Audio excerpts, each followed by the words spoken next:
Alam nyo ba, kaming mga Highlander, kapag may kinakasal sa amin, kailangan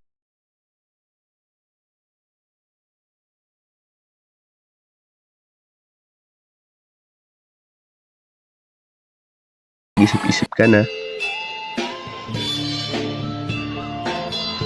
Luwaday asok, waday watwat. Ang ibig sabihin nun, kung may usok, may karne. O diba? Tignan mo, ang daming mga niluluto nila. Sa amin kasi, pag may kasalan, lahat ng tao pinapakain.